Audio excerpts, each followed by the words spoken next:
sekarang kita tahu posisi kita, itu akan mempengaruhi banyak hal dalam hidup kita. Ya, kita tahu identitas kita akan mempengaruhi satu pasti pelayanan kita. Lalu kita akan mempengaruhi bagaimana kita berkoneksi dengan dunia. Ya, karena kita tahu bahwa kita ini siapa. Ya, sekali lagi jangan lupa itu, karena si jahat pasti akan selalu ingin mencuri identitas kita. Nah, sekarang gini, saudara pasti pernah dengar doa yang, sekali lagi itu juga akan mengaruhi doa kita yang berubah. Contohnya doa yang merendahkan diri di hadapan Tuhan. Contohnya, Tuhan, kami ini adalah orang berdosa di hadapan-Mu, kami ini tidak layak, tolonglah kami, dan seterusnya dan seterusnya. Diawali dengan merendahkan diri. Tuhan, kami ini adalah orang berdosa. Statement pertama, betul apa tidak? Tidak. Karena tidak lagi, betul. Jadi tidak perlu, saudara, bahwa itu di hadapan Tuhan, kami ini orang berdosa. Gitu loh. Walaupun kesannya, saya katakan kesannya itu adalah sebuah perendahan diri, perendahan hati, tapi it's not accurate, tidak akurat. Karena kita bicara tentang identitas.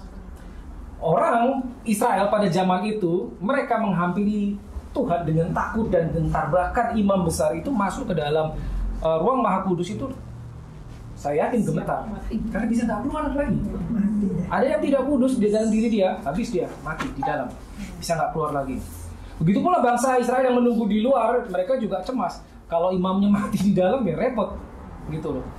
Ya, jadi begini, lalu bagaimana kalau kita berdosa? Pada saat kita melakukan kesalahan, kembalilah di hadapan Bapa. Go back, get under the blood. Kembalilah di hadapan Bapa. Karena apa? Kita punya relationship. Ya, kalau bangsa Israel dulu nggak bisa, mereka harus bawa kurban, potong, darah tercurah, baru bebas. Kita tidak demikian. Jadi tidak perlu tanda kutip seakan-akan merendahkan diri Tuhan, kami ini orang berdosa, kami ini tidak bisa apa-apa, kami ini tidak mampu dan seterusnya. That is not accurate. Di dalam perjanjian baru under New Covenant tidak perlu. Tidak perlu, saudara. Tidak perlu menghampiri Tuhan dengan identitas yang baru. Karena demikianlah Bapa memandang kita. Oke, ya, dapat ya. Lalu Tuhan, kami ini tidak layak di hadapan-Mu. Nah, itu gimana? Kami ini gak layak, Tuhan. Bener gak? Gak. Kenapa? Karena sudah dilayakkan. Ya, ingat ya. Jadi kami ini orang berdosa. Dulu sebelum lahir baru, kita ini orang berdosa. Tapi setelah lahir baru, kita disuci kuduskan dengan darah Yesus. Ingat, status kita, identitas kita berubah. Amin. Ya, ingat ya, identitas itu bukan kelakuan. Tidak sama. Identitas itu adalah sesuatu di dalam dirimu. Siapa engkau? Kelakuan itu apa yang engkau lakukan. Jadi itu dua hal yang berbeda. Orang punya identitas sebagai manusia baru, sebagai orang benar, ya, dibenarkan kan? Ya, bisa melakukan kelakuan yang tidak seperti orang benar. Bisa. Itu kelakuan, beda sama identitas. Tapi identitas adalah orang benar. Nah, lalu kami tidak layak, Tuhan. Kami ini tidak layak. Itu tidak perlu mengatakan gitu. Kenapa? Kita sudah dilayakkan. Yes. Kolose 1 ayat 12. Kolose 1 ayat 12.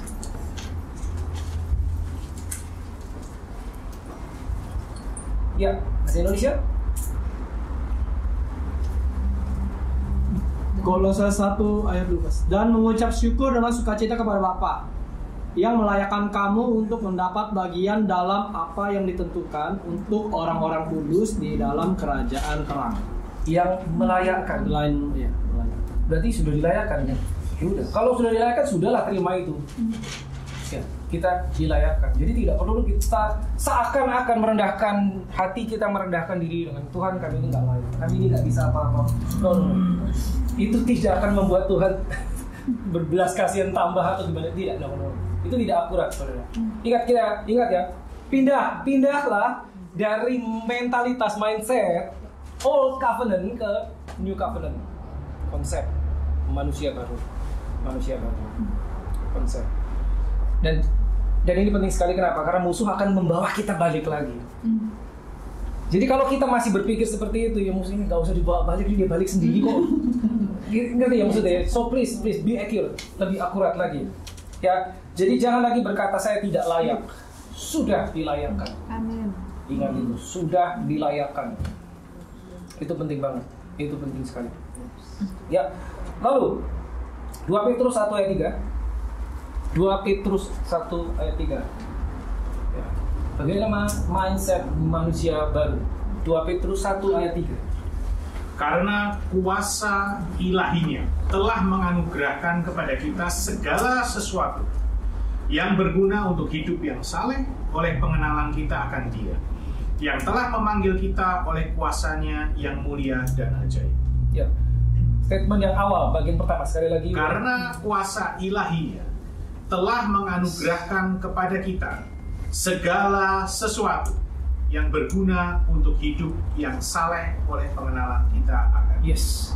Telah, garis bawahi kata telah.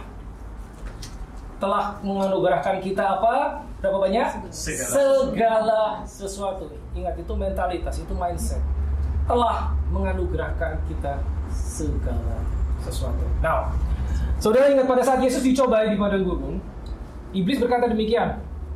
Ya, pencobaan yang ketiga. Yesus dibawa ke tempat yang tinggi dan diperlihatkan seluruh kerajaan dunia. Iblis bilang, semua ini akan kuberikan padamu. Pokoknya kamu sembah aku berikan kepadamu. Lihat saudara, kenapa iblis bisa ngomong semua ini kuberikan kepadamu? Berarti apa? Berarti punya dia. Jadi dia bisa kasih. Ya. Now, statement ini 2 Petrus 1 ayat 3. Kita telah diberikan apa? Segala sesuatu yang berguna. Segala sesuatu yang berguna. Segala sesuatu yang berguna. Itu diberikan kepada kita.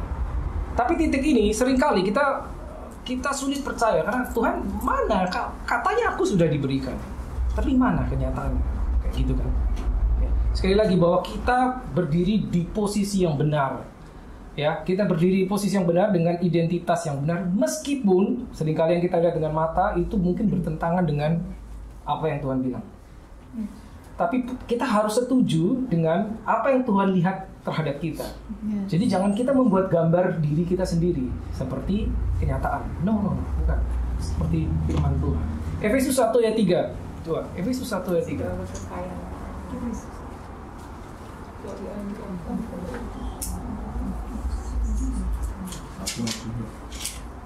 Terpujilah Allah dan Bapa Tuhan kita Yesus Kristus, yang dalam Kristus telah menganugerahkan kepada kita segala berkat rohani di dalam surga. Yang di dalam Kristus telah menganugerahkan kepada kita apa? Segala. Telah menganugerahkan. Berapa banyak? Segala. Segala itu tahu kan artinya? Semuanya sudah habis. Nggak ada yang disisain. Telah mengaruniakan kepada kita. Coba sekali lagi boleh? Coba. Terpujilah Allah dan Bapa Tuhan kita Yesus Kristus, yang dalam Kristus telah menganugerahkan kepada kita segala berkat rohani di dalam surga. Segala berkat rohani. Now, segala berkat rohani. Kecenderungan ya sebagai manusia ya yang hidup di dalam daging, kita maunya berkat jasmani. Itu dikasihnya segala berkat rohani. Dan kita maunya kan berkat jasmani. Gimana? Nakal. Kayak nggak match. Loh, sebentar, Tuhan kenapa Tuhan kasihnya berkat rohani? Saya maunya berkat jasmani. Ingat saudara ya, engkau adalah roh, jiwa dan tubuh, ya, spirit, soul, dan body. The true identity, identitas yang sesungguhnya tadi apa? Son, saints, ambassador, itu diawali di sini dulu. Nih. Nah, kita bicara mindset ya. Mengubah mindset itu di sini.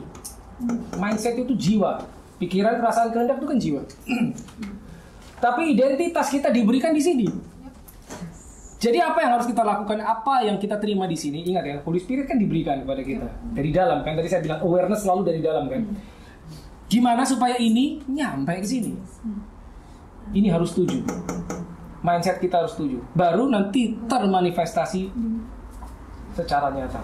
Makanya karena di mata Tuhan kita ini spirit. Meskipun kita tinggal di dalam tubuh, kita spirit, kita memiliki jiwa, kita tinggal di dalam tubuh. Tapi the true identity adalah spirit. Yohanes 4 ayat 4 mengatakan God is spirit. Allah itu roh. Jadi pada saat dia bilang engkau itu you are my son, anak, maka engkau roh juga. Simpel toh?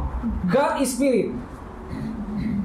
Ya, pada saat dia menciptakan Adam, kamu dan aku Adam, itu roh juga. Cuman dikasih tubuh. Kenapa?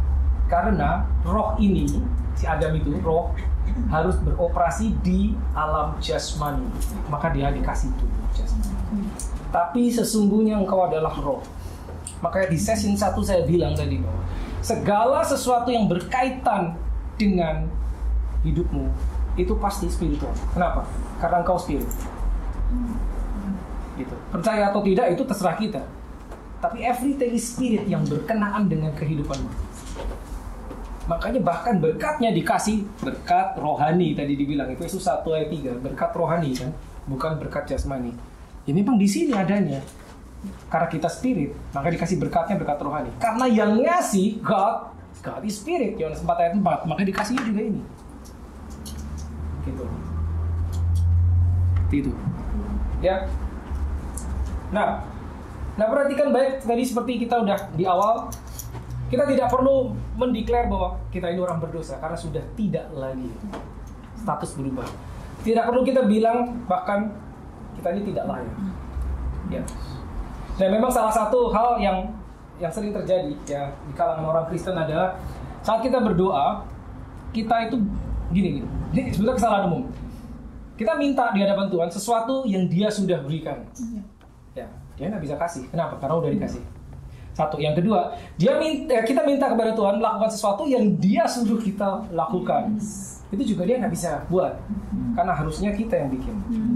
Ya, tapi pada saat itu kita minta sama Tuhan. Ya, Markus 11 coba. Markus 11 ayat 23.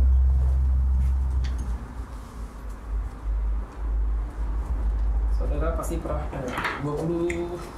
Mark 11 yang sebentar. 23. Markus 11. Benar ya? Ya, sepertinya ya 2. Yes, betul. Aku berkata kepadamu, sesungguhnya barang siapa berkata kepada gunung ini, beranjaklah dan tercampaklah ke dalam laut, asal tidak bimbang hatinya, tetapi percaya bahwa apa yang dikatakannya itu akan terjadi, maka hal itu akan terjadi baginya. Oke, sering dengar kan kita Markus 11 ayat 23. Berkata kepada gunung. Oke, saya tidak akan berlama-lama. Saya percaya saudara tahu apa itu gunung itu. Maksud gunung adalah sesuatu yang merintangi di depan. Apa itu problem, masalah. Dan dibilang gunung. Berarti apa? Ukurannya gede loh. Gunung. Kenapa pakai gunung? Karena satu, itu benda mati. Dan ukurannya besar sekali. Terus Yesus suruh apa? Bilang apa? Berkata sama gunung, pindah. Kalau kita baca ini dari kacamata natural, nggak masuk akal kan? Loh, kok gunung suruh pindah? Tapi ini yang ngajarin Yesus sendiri, ya kan? Suruh pindah gunungnya. Kalau kita lebih enak gini, Tuhan, di depan saya ada gunung. Tolong jangan. Tolong Tuhan. Suruh Tuhan yang mindahin. Tapi firman-Nya bilang kamu yang mindahin. Nah, itu menunjukkan seringkali doa kita tidak akurat. Mungkin saudara rasanya kok gini sih? It's in your Bible. Markus 11 ayat 23. Yesus mengajarkan kita kalau di depanmu ada gunung, suruh pindah gunungnya. Tapi kita seringkali kita bicara, Tuhan, depanku ada gunung, tolong Tuhan, pindahin gunungnya. Dia suruh kita talk to the mountain about your God, bukan talk to your God about the mountain. Dua hal yang berbeda. Gitu loh. Gimana bisa seperti itu? Kembali, kalau kita tahu apa tadi bedanya servant sama son. Sons itu punya otoritas. punya kuasa. Gitu. Kalau Tuhan Yesus suruh, udah lakukan aja, nggak usah bypass our mind. Ini di bypass deh, udah buat aja seperti itu. Kenapa? Ya orang disuruh begitu, gitu. Jadi itu akan mengubah doa saudara. Akan mengubah doa saudara. Ya, udah tahu yang maksudnya. Meskipun itu nggak maksud. Oke, saya ngerti bahwa ini sesuatu yang kalau saudara belum pernah praktekkan, akan rasanya aneh. Karena kita mungkin sudah bertahun-tahun terbiasa pada saat kita yang namanya datang kepada Tuhan berdoa itu selalu minta sesuatu sama Tuhan untuk supaya dia melakukan sesuatu untuk kita. Bener kan? 90% doa kita pasti gitu isinya. Bertahun-tahun ya. Tahu kita mulai dari mana, siapa yang ngajarin, tapi itu menjadi sesuatu yang normal ya, dan dianggap sebagai sesuatu kebenaran di dalam lingkungan orang Kristen. Saya tidak bilang itu salah, bukan. But again, there is a next step. Sekali lagi, di mana engkau berada saat ini. Kalau saudara lahir baru terus nggak ngapa-ngapain aja, berarti apa? Baru lahir. Berarti apa? Masih kecil. Mungkin doa saudara seperti itu. Tapi kalau saudara setelah lahir baru dan dimuridkan, diberi makan, semakin besar, semakin dewasa, pasti berubah. Karena tadinya nggak bisa jalan, sekarang sudah bisa jalan, sudah bisa merangkak, sudah bisa berdiri, bisa jalan. Ada yang berubah. Kita tadi bilang apa di Galatia 4? Seorang ahli waris sebelum dia dewasa, dia sama seperti hamba, servant. Meskipun dia ahli waris, meskipun dia sebetulnya punya itu, punya kuasa, punya otoritas, tapi karena dia belum dewasa, dia nggak tahu. Akibatnya sama. Kembali ke kita. Kita mau stay di baru lahir, apa kita mau naik dewasa? Nah saudara jangan kaget bahwa beberapa orang nggak mau loh. Bener, beberapa orang nggak mau. Saya maunya di baru lahir aja. Pokoknya setelah lahir baru saya maunya baru lahir. Kenapa? Karena tanda kutip pada saat habis lahir baru kita berhenti di baru lahir, kita akan tanda kutip terbebas dari tugas. Ya nggak harus ngapa-ngapain udah. Pokoknya saya sudah punya tiket ke surga Tuhan. Tunggu rapture, dijemput, selesai. Saya nggak harus ngapa-ngapain. Ada yang begitu, ada. Tidak sedikit. Gitu. Seakan-akan saya nggak harus ngapa-ngapain dong. Nggak harus tambah dewasa. Nggak harus belajar firman. Doa bisa ya, yang kayak gitu aja nggak apa-apa. Kembali kepada saudara. Mau di mana? Itu yang kami bicarakan. Ya. Alkitab jelas-jelas mengatakan bahwa. Nah ini begini. Itu kan tadi Markus 11 ayat 23. Coba satu ayat sebelumnya, mundur satu. 22 kok. Ya. Yesus menjawab mereka, percayalah kepada Allah. Ya. Percayalah kepada Allah. Bahasa Inggrisnya bagus. Have faith in God. Semua yang barusan kita pelajari mengenai status identitas, konsep manusia baru ya, versus konsep manusia lama itu hanya bisa dipercaya by faith. Ingat ya, hamba tadi ya, lalu manusia baru, anak, orang kudus, ambasador. Itu hanya bisa dipercaya by faith. Kenapa? Karena kita menunggu itu jadi dengan mata kita, kita akan terbalik prosesnya. Kita akan terbalik prosesnya, gak akan sampai-sampai. Kitab ini mengatakan bahwa have faith in God, miliki iman di dalam Tuhan. Lalu dia ngomong, kalau kamu lihat gunung, suruh pergi. Miliki iman di dalam Tuhan. Jadi cara berdoa kita pada saat kita memahami konsep manusia baru, cara doa kita pasti beda. Beda. Karena yang tadinya mungkin kita 90% doa kita adalah minta Tuhan melakukan A, B, C, D, E. Sekarang berbeda. Doa kita menjadi berpartner dengan Holy Spirit untuk melakukan kehendak Dia di bumi. Makanya waktu Tuhan Yesus mengajarkan doa sama muridnya, dia bilang apa? Datanglah kerajaanmu, jadilah kehendakmu di mana? Di bumi.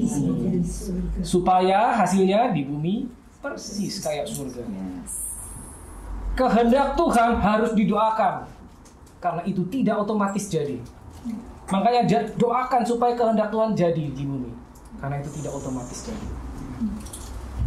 Kita sebagai manusia dulu, katakanlah pada saat kita baru lahir, rasanya ya sudah, pokoknya saya sudah lahir baru.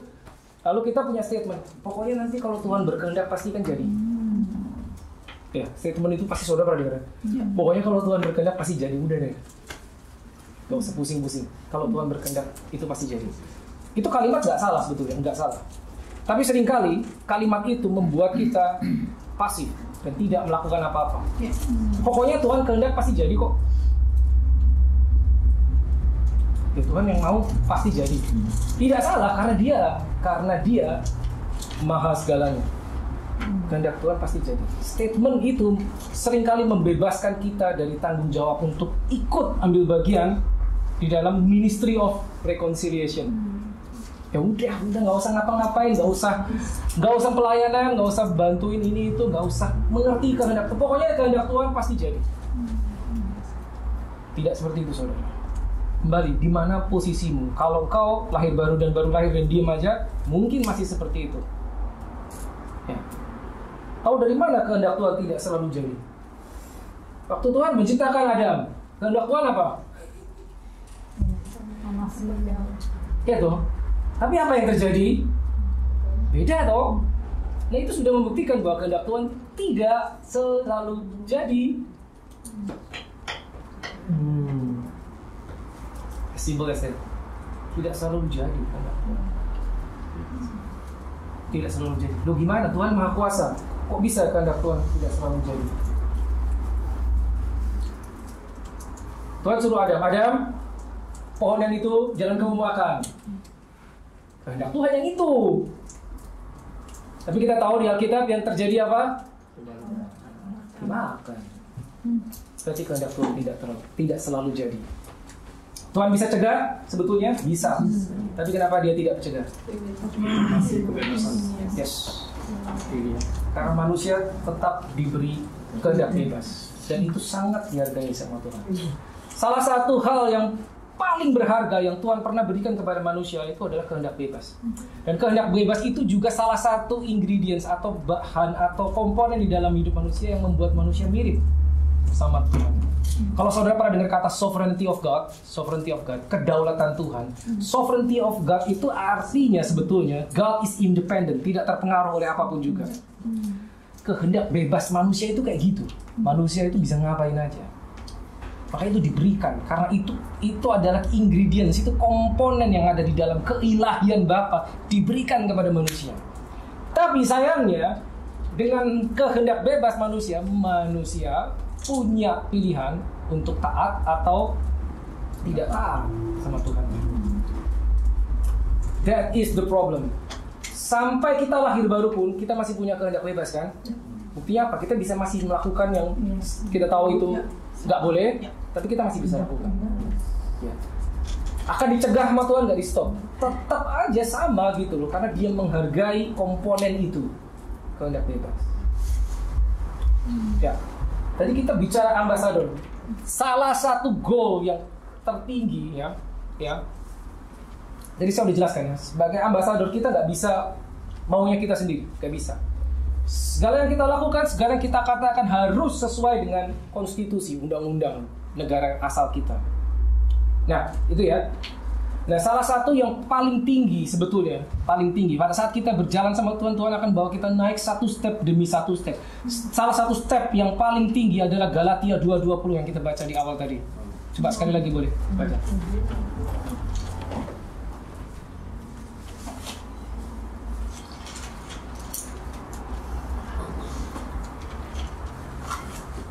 Namun aku hidup, tetapi bukan lagi aku sendiri yang hidup, melainkan Kristus yang hidup di dalam aku. Yes, stop sampai situ.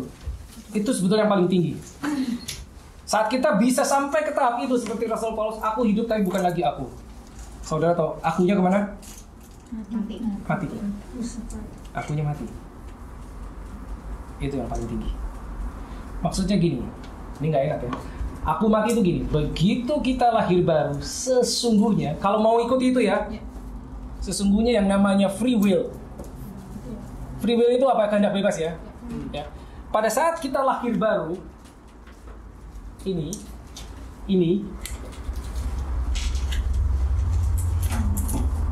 masih ada, tapi dengan sepenuh hati, kesadaran penuh, kita letakkan. Sehingga kita tidak punya lagi alasan untuk berkata tidak kepada Tuhan, itu mati. Itu mati.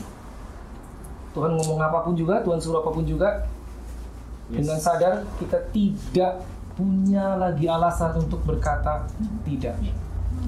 Ini masih ada seharusnya, tapi dengan sadar kita letakkan untuk ikut. Ini. Itu yang dimaksud Paulus, Galatia 2:20. Aku masih hidup tapi aku mati. Ini proses, saudara. Proses.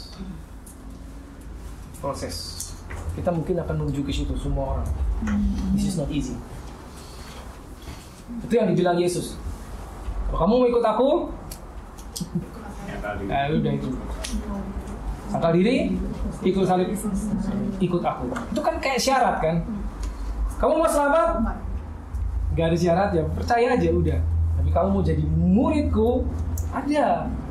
Sangkal diri, ikut salib, ikut aku. Salib itu selalu bicara satu. Yang namanya sudah penyangkalan diri. Salib itu selalu bicara satu. Apa? Death, udah. Dan obedience. Taat sampai akhir. Itu salib. Oke. Ini yang paling akhir. Paulus nyampe situ. Sekali lagi itu terserah kita. Itu terserah kita. Tuhan tidak paksa. Dia menghargai kehendak bebas kita. Tapi begitu kita datang ke hadapannya, dia bilang, Tuhan yang ini saya kasih. Wow, itu itu nggak kebayang kayak apa. Itu nggak akan kebayang kayak apa lagi. Kehidupan kita kayak apa lagi. Ya, sebetulnya ambasador tuh gitu. Karena dia nggak punya kemauan pribadi, ya kan? Hari itu kamu ditelepon sama presiden, kamu jadi ambasador, selesai. Hidupmu adalah milik negara, bukan punya kamu. Oke, saya akan share ke grup, ya. Ini beberapa poin yang saya share ke grup ini. Beberapa dari saudara sudah pernah lihat. Jadi yang belum pernah lihat, please bear with us, ya. Ini satu konsep yang penting sekali, ya. Oke, saya akan share ke grup biar cepat, karena kalau saya tulis akan cukup lama. Oke. Ini dia.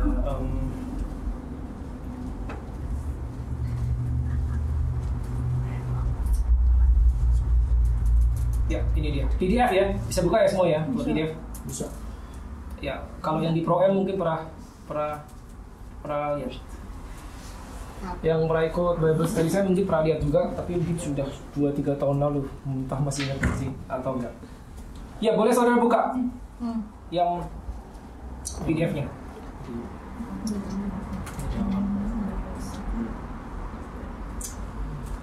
Ya, tadi saya pernah share bahwa di dalam kerajaan itu ada hierarki. Ya, hierarki. Maksudnya apa hierarki? Hierarki itu adalah level of authority. Ya, itu yang dimaksud hierarki. Level dari authority, level dari otoritas. Nah, ini ada 1, 2, 3, 4, 5 slide. Ya, itu 5-5-nya beda, walaupun perbedaannya sedikit. Nah, ini konsep. Sekali lagi saudara harus sadar di mana saudara. Ya, itu ada judulnya di atas, at the creation, ya. Lalu after the fall, setelah kejatuhan manusia. Lalu berikutnya, selama Yesus melayani di bumi. Lalu setelah it is finished, berarti setelah selesai disalib. Dan terakhir pada saat hari Pentakosta. Itu semuanya beda. Oke, start dari yang nomor 1. Ya, nomor 1. Pada saat manusia diciptakan, seperti itu hierarkinya. Ya, Yesus, God, Jesus, and Holy Spirit. Di atas. Lalu di bawahnya yang warna merah itu manusia, Adam. Lalu di bawahnya adalah angels dan devil atau demons. Maksudnya adalah segala makhluk-makhluk angelic. Angelic being adalah demons dan angels. Ya, itu ada di dalam satu kategori. Roh jahat sama malaikat itu satu kategori. Mereka ciptaan, bukan pencipta. Ingat, pencipta cuma satu, God. Yahweh, Elohim itu pencipta. Angelic being, apakah itu malaikat yang baik maupun yang jahat itu satu level. Karena tadinya semuanya baik, ya saudara tahu ceritanya, ya Lucifer jatuh dan menjadi setan. Begini, ini ya hierarkinya, order of otoritas. Ya, tentunya paling tinggi itu adalah God Himself, lalu manusia. Makanya tadi Mazmur 8 ayat 5 dan 6 ya, kita sudah baca di awal. Ya, you made him Elohim to the angels. Jadi manusia levelnya di atas angel beings. Lalu yang kedua, begitu manusia jatuh dia pindah ke bawah. Ya, dia pindah ke bawah. Oke. Dan ini yang terjadi selama 4000 tahun. Manusia pindah ke bawah. Kenapa manusia pindah ke bawah? Karena dia mengikuti kehendaknya iblis, setan, the devil. Maka dia pindah ke bawah, berada di bawah kekuasaan mereka. Lalu selama Yesus melayani di bumi, dia yang dari paling atas, dia turun menjadi sama dengan level manusia biasa. Ya, itu yang nomor 3. Itu yang terjadi. Ini cuma 3,5 tahun, singkat saja. Lalu yang keempat, pada saat dia mati disalib, mencurahkan darahnya, it is finished kan, selesai. Ini yang terjadi. Ya, setelah salib selesai, ya, sekarang manusia itu terbagi menjadi 2. Yang warna merah itu man, sama yang paling bawah natural man, manusia yang tidak percaya dengan Yesus. Dan di tengahnya, di antaranya masih ada demonic activities, angelic being, yang manusia masih di bawah. Nah, pada saat kita melayani seorang dan orang itu lahir baru, itu kita memindahkan yang dari yang paling bawah naik ke level 2. Lihat di diagram saudara. Gitu. Makanya tadi saya bilang pada saat itu ada yang dari paling bawah kita bawa ke yang level 2. Pasti ada reaksi, ada action, ada reaction. Ya. Karena dia akan selalu berusaha balik lagi ke bawah. Dan yang paling penting yang terakhir, ini yang sampai sekarang. Setelah hari Pentakosta, Roh Kudus dicurahkan, berubah. Ya, tadi yang di atas God, Jesus, Holy Spirit. Sekarang Holy Spirit-nya turun menjadi di dalam manusia. Manusia tetap di level 2, lalu di bawahnya manusia, di bawahnya kita ada dua lagi hierarki, yaitu angelic being dan manusia-manusia yang belum disebut belum percaya. Nah, dari sini yang yang nomor 5, saudara tahu pada saat saudara posisinya di mana, yang di bawah saudara itu, ya, yang di bawah saudara itu saudara punya otoritas atasnya. Ya. Gitu. Ya. Sehingga nanti pada saat kita belajar masuk ke materi tentang power and authority sama divine healing sama spiritual warfare, saudara tahu posisi saudara tahu identitas saudara, sehingga saudara bisa memerintahkan yang itu. Gitu. Ini yang terjadi. Nah, jangan lupa yang ini, ya. Jangan lupa, ini penting sekali posisi ini. Sekali lagi bahwa sangat mudah buat kita untuk diperdaya dengan kondisi pribadi kita. Sekarang saya masih begini, sekarang masih begini. Ya, sekali lagi semuanya by faith. Pada saat kita percaya, kita tahu di mana posisi kita, itu yang akan terjadi, itu yang akan berpengaruh. Oke, ya, jadi itu. Pada saat kita bergerak di dalam konsep manusia baru, pelayanan kita akan berubah, doa kita juga akan berubah. Ya. Jadi hindari lagi doa-doa yang tidak perlu atau yang tidak akurat. Karena apa? Karena ya sebetulnya nggak ada gunanya. Nah, terus begini, apakah saudara bisa memberkati? Pendapat umum, berkat itu datangnya dari Tuhan tuh. Berkat datangnya Tuhan. Makanya seringkali pada umumnya orang berdoa, Tuhan berkatilah aku misalkan, berkatilah keluargaku, berkatilah dia, berkatilah si A, si B, si C. Kita berdoa begitu kan teman-teman, sering tuh, sering banget bukan sering. Itu kan berarti apa? Kita minta supaya Tuhan berkati dia. Betul? Tidak salah. Sekarang saya tanya, bisa nggak saudara yang berkati? Bisa. Ya, bisa. Bisa. Kenapa bisa? Karena kita punya kuasa. Oke. Ya, itu dia jawabannya. Berarti kita bisa berdoa, aku memberkati si A, si B, si C. Kenapa? Because we say in the name of Jesus, I bless or I speak blessing over your life. Aku lepaskan berkat atas hidupmu dalam nama Yesus. Itu bisa. Bisa. Bisa. Bisa. Tidak selalu kita harus Tuhan berkatilah si A, si B, si C. Engkau ingat 1 Yohanes 4 ayat 17 apa tadi? As Jesus is, so are we in this world. Saat ini, seperti apa Yesus, demikian pula engkau. Mirip.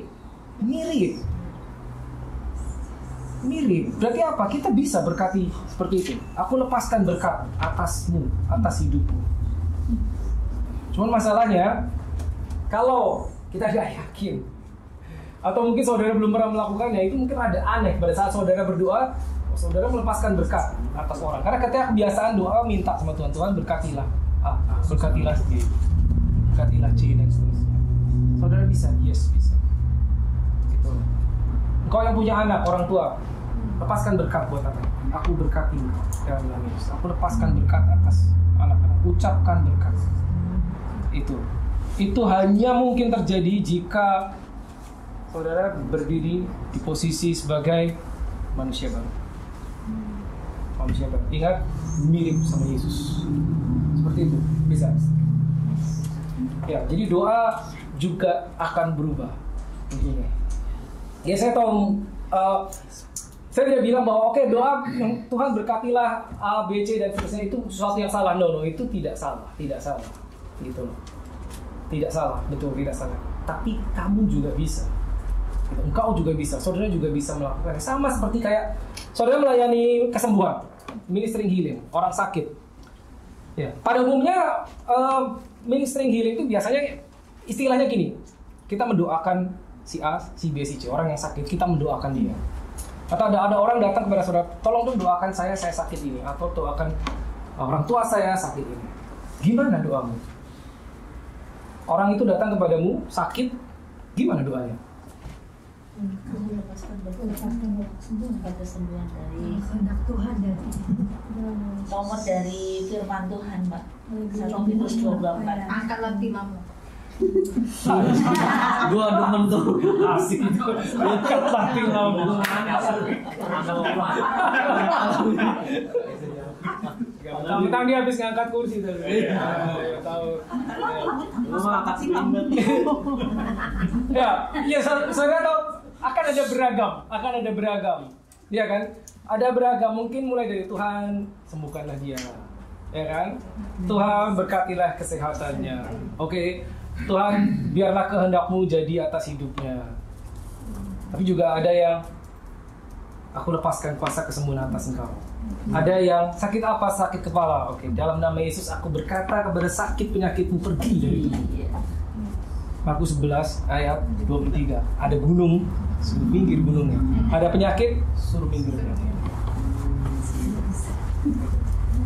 Nah, masalahnya sekarang masalahnya yang mana yang akan saudara pakai? Yang mana yang akan saudara pakai? Sekali lagi pada saat gini, konsep manusia baru sekali lagi ini mungkin kan saya dulu bilang di awal, tidak satu kali langsung jadi mengendap, enggak. Ini tetap perlu proses gimana kita berjalan sampai kita benar-benar firm, kita benar-benar teguh berdiri dan kita yakin kita tuh ada di situ. Kita yakin kita ada di situ. Ya. Jadi mungkin akan gradually, akan bertahap juga doamu akan berubah. Mungkin tadinya nggak yakin atau nggak percaya diri pada saat kita melayani orang sakit. Kita hanya berdoa, Tuhan sembuhkanlah dia. Tapi suatu saat kau akan berkata dalam nama Yesus segala sakit penyakit aku perintahkan pergi. Gitu. Kalau belum pernah pasti aneh rasanya. It's in your Bible, Markus 11 ayat 23. Ada gunung kan? Suruh pergi gunungnya. Gitu. Oke. Gimana kalau ada orang nggak setuju dengan itu? Baik, sekali lagi tadi dari awal kita udah jelaskan, ya. Akan ada banyak pendapat yang tanda kutip berdasarkan tradisi yang sudah lama berlangsung, itu tidak akurat ternyata sama ini. Gitu loh. Yang mana yang mau kita percaya? Pendapat, tradisi, ajaran manusia atau ini? Ini Yesus yang ngomong loh, kalau kamu ada gunung di depanmu, suruh minggir gunungnya, suruh pergi. Yesus yang ngomong. Loh, tapi yang diajarkan kepada saya kan begini, kalau doa ya minta berkat sama Tuhan. Yang mana yang percaya? Yesus yang ngomong. Gitu. Sementara kita tahu bahwa kita di sini, as Jesus is, so are we. Kita sama seperti Yesus. Sementara kita tahu kita bisa jadi perwakilannya Dia. Kita mengatakan perkataannya Dia. Kita melakukan tindakan-tindakannya Dia. Yesus sudah ngomong, kau akan melakukan seperti yang kau lakukan, bahkan lebih besar. Yohanes 14 ayat 12. Yang mana yang mau kita percaya? Itu dia. Kita akan berada di dua sisi itu. Saudara pasti akan berada di dua sisi itu. Tradisi, kiri kanan depan belakang, doanya kok gitu. Ntar kalau saya doanya gini aneh sendiri. Gitu. Saudara akan berada di situ, karena saya pernah berada di situ juga. Gitu loh. Gitu loh. Tapi yang mana yang mau kita percaya? Gitu loh. Ingat, mesinnya sudah diberikan, Roh Kudusnya sudah ada. Roh Kudusnya sudah ada. Bertindaklah seperti the Son. Gitu. Pada saat saudara mau melakukan itu nanti, ini pasti mikir, aduh gimana nanti kalau doa saya aneh sendiri, orang mikir aneh, atau gimana kalau nggak sembuh, gimana kalau orang yang saya doakan nggak setuju atau apa. Wait, nanti itu dulu, saudara lihat pada saat Yesus berjalan di muka bumi 3,5 tahun, pada saat dia mau melayani orang sakit, apa yang dilakukan Yesus? Ada orang datang buta, ada orang datang lumpuh. Apa Yesus? Sebentar, saya doa dulu. Tuhan, sembuhkan dia. Bapa, sembuhkan dia. Apa gitu? Nggak ada toh? Nggak ada tuh, langsung aja toh. Semua yang dilakukan Yesus is very simple. Ini manual booknya. Manusia yang membuatnya menjadi complicated. Tambahin ini, harus doa dulu. Doa puasa dulu. Nggak bisa kalau nggak doa puasa. Apa kalau nggak doa puasa nggak sembuh? Bagaimana dengan Yesus? Apapun yang dihadapi dia, pernah dia bilang, nanti dulu ya, saya belum siap. Saya puasa 3 hari, kamu balik lagi 3 hari. Apa pernah begitu? Gak ada toh? Gak ada. Tidak ada. Langsung. Karena dia tahu dia mewakili Bapa di surga. Konsep itu yang dia mau kita pakai. Konsep itu yang Tuhan mau kita terima. Itu dia. Tinggal kita mau melakukannya apa enggak. Ada risikonya enggak? Ada. Saya tidak akan berpura-pura tidak ada risikonya. Ada risikonya.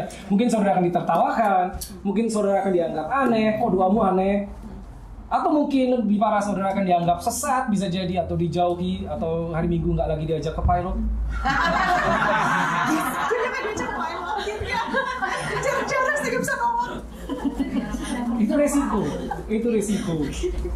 Itu resiko, saudara. Itu resiko. Alkitab sudah mengatakan kalau kamu hidup benar di hadapan Tuhan, kau akan menerima aniaya. Itu aniayanya. Hari Minggu nggak diajak, gitu kan? Itu aniaya loh, bener, serius, gitu. Tapi sekali lagi itu pilihan kita. Kita mau yang mana? Kita mau dengar ini yang Yesus ajarkan, atau kita mau ikut tradisi. Nah, tradisi itu begini, saudara. Saya maksud tradisi itu. Tradisi itu adalah sesuatu yang sudah berlangsung lama sehingga dianggap sebagai suatu kebenaran, meskipun ternyata itu tidak benar. Karena sudah berlangsung lama sehingga dianggap sebagai kebenaran, meskipun itu tidak benar. Maksud saya tidak benar itu tidak akurat, tidak sesuai dengan firman Tuhan. Contohnya apa? Saya ada session tentang doa puasa, tapi nggak hari ini. Doa puasa. Ini nih yang enak. Nggak keburu. Maksudnya oke. Maksudnya gini, saudara. Maksudnya gini, contoh doa puasa. Karena ini sering terjadi ketidakakuratan mengenai doa puasa. Gini, saudara sering lah dianggap, ayo kita doa puasa, ya toh. Pertanyaannya, saudara pernah dijelasin nggak doa puasa itu untuk apa? Ayo. Cuma diajak doang. Sehingga pada saat saudara tahu mengapa saudara melakukan sesuatu, saudara akan tahu pada saat saudara melakukannya itu hasilnya apa dan mengapa saudara melakukannya. Why-nya, mengapanya itu penting tahu. Apa itu? Karena itu understanding, saudara. Kita nggak cuma ikut-ikutan, gitu. Tapi ini nggak hari ini. Ya. Udah itu preview doang ya. Preview doang. Puasa dan akurat. Doa puasa itu bisa akurat, bisa enggak. Bisa akurat, bisa enggak. Doa pun bisa akurat, bisa enggak. Ya. Itu bisa akurat, bisa enggak. Seperti itu. Bagaimana cara mendoakan orang sakit nanti di session healing? Itu bisa akurat, bisa enggak, gitu loh. Ya. Kita akan sampai sana. Tapi semuanya begini, berawal dari, remember, konsep. Berawal dari konsep, kita harus stick di konsep karena itu mindset. Konsep itu mindset yang kita percayai sebagai satu kebenaran. Makanya dari tadi saya buka ayat terus tuh, karena saya mau saudara tahu bahwa ini bukan opini, no, it's in your Bible. Gitu loh. Banyak orang yang berkata different, that's okay. Saudara mau ikut itu beda, nggak apa-apa. Tapi kalau di sini bilang Yesus pula yang ngomong, you have a choice. Saudara mau pilih yang mana? Kan gitu kan? Gitu. Saya dulu, karena saya dibesarkan juga tidak seperti itu. Secara tradisional doa itu harus bagaimana? Doa yang diulang-ulang dan seterusnya. Gitu. Saya melalui juga hal seperti itu sampai satu titik dibukakan Tuhan sendiri ajarkan dan ya sudah ikuti aja ini. Gitu. Semua pelayanan yang Yesus lakukan, apakah itu memelekkan mata orang buta, orang lumpuh berjalan, tuli mendengar, sampai orang mati bangkit, everything it is so simple. Pakai syarat? Enggak pakai syarat. Pernahkah saudara ketemu orang datang kepada Yesus bilang, saya interview dulu ya, kenapa kamu sampai sakit? Apa yang pernah kamu lakukan? Tidak ada. Muridnya pernah. Orang buta tanya sama Yesus, guru, siapa yang berdosa, dia atau orang tuanya karena dia lahir buta? Apa jawab Yesus? Bukan. Maksudnya apa? Bukan judgment yang harus kau bawa, tapi apa? Deliverance. Bebaskan dia. Yesus ngambil pusing yang berdosa siapa? Dia, orang tuanya enggak. Pokoknya dia buta, dia datang kepada aku, dia harus pulang melek. Selesai. Itu aja. Gitu loh. Simple toh. Enggak diinterview dulu, bahkan dikasih syarat dulu. Tidak. Simple. Manual booknya simple. Ya udah kita buat seperti itu. Gitu loh. Mendoakan orang kayak bisa lewat telepon? Bisa. Harus pakai video call? Tidak perlu. Gitu. Bisa lewat telepon? Bisa. Yesus dari jauh juga bisa soalnya. Berarti kita juga bisa. Gitu. Pernah kan Yesus dari jauh? Ingat? Ya kan? Ya, betul. Ya, seorang perwira, anaknya sakit dari jauh. Gitu loh. Ya. Jadi hal-hal yang tidak akurat ini yang sering menjadi masalah karena ini sudah lama berjalan sehingga menjadi tradisi dan dipercaya harus seperti itu. Bayangkan saudara pernah siapa yang pernah melayani pelepasan? Siapa yang pernah dilayani pelepasan? Saya pernah. Saya dilayani pelepasan dari jam 10 sampai jam 4 sore. Segitu lama dan tidak terjadi apa-apa. 10 sampai jam 4 sore, saya masih ingat banget. 6 jam saudara. Sampai 1 hari sebelumnya pun saya harus mengisi formulir. Apa yang pernah kau lakukan? Dosanya harus ditulis semua. Dia kalau ingat lah, kalau sekarang ya itu dulu lah, saya belum ngerti apa-apa. Tapi saya dari dulu pun saya mikir, ini kalau sampai 1 kelewat gimana kan gitu kan? Karena itu benar-benar sedetail mungkin tuh. 3 lembar formulir. Apa yang pernah terikat kegelapan atau mungkin orang tuamu pernah gini. Mana aku tahu orang tuamu pernah apa? Pertanyaannya itu kalau meleset 1 gimana gitu, ibaratnya gitu kan? Ya saya nggak ngerti apa-apa, ya udah ikuti aja, ya sudah gitu. Akhirnya dilayani pelepasan, saya pernah seperti itu. Pertanyaannya, Yesus melepaskan orang dari roh jahat. Gimana? Formulir dulu gitu. Nggak pernah toh. Sehingga saudara tahu bahwa itu adalah tradisi. Tradisi itu selalu diciptakan oleh manusia. Selalu oleh manusia. Apakah itu organisasi, apakah itu individu. Selalu manusia yang bikin. Dan dianggap sebagai kebenaran. Nah itu yang mesti kita luruskan. Jadi ada satu prinsip begini. Di dalam training ini satu prinsipnya begini. If Jesus didn't do that, you don't have to do that. Jadi gak usah dibikin-bikin susah. Gak usah dibikin-bikin susah. Kalau Yesus nggak begitu, udah ikutin aja. Metodenya sudah diberikan sama Yesus, udah lakukan aja. Seperti itu. Apakah itu cara berdoa, cara melayani? Ya. Makanya penting banget saudara benar-benar baca Matthew, Mark, Luke, and John. Karena itu the ministry of reconciliation itu yang tadi diberikan kepada kita itu terekam di 4 Injil itu. Matius, Markus, Lukas, Yohanes. Gimana sih caranya? Udah baca itu. Baca habis. Habis selesai ulang. Habis selesai ulang lagi. Ulang terus. Karena setiap kali saudara mengulang pasti saudara dapat sesuatu yang baru. Pasti sesuatu yang baru. Gitu loh. Jadi seperti itu. Ingat konsep ini harus saudara masukkan sampai ke level spirit. Gitu loh. But sekali lagi jika saudara tidak setuju pun that's okay, nggak apa-apa. Tapi tadi saya udah bilang bahwa saya tidak membawa sebuah bentuk, tidak. Everything is biblical. Makanya saya kasih ayatnya kan. Saya kasih ayatnya. Mengapa kok begini? Mengapa begitu? Semua it's from the Bible. Ya, tapi sekali lagi kembali bagaimana saudara menanggapinya atau menerapkannya itu terserah. Itu terserah. But remember, this is not a sermon, ini training. Jadi suatu saat giliranmu. Praktek. Suatu saat pasti praktek. Suatu saat saudara harus doa. Bagaimana nanti doamu? Suatu saat saudara akan melayani orang. Orang sakitkah? Orang streskah? Bagaimana caranya? Bagaimana perkataannya? Sekali lagi bukan bentuk. Based on konsep. Kalimat mungkin bisa beda-beda, tapi konsepnya jika benar, sudah seperti itu. Ya, kita nggak comot konsep dari luar kan? Semua dari Alkitab. Bahkan kita belajar dari perjanjian lama seperti apa, tidak lagi perjanjian baru menjadi seperti apa. Oke? Ya, oke. Take a break, please.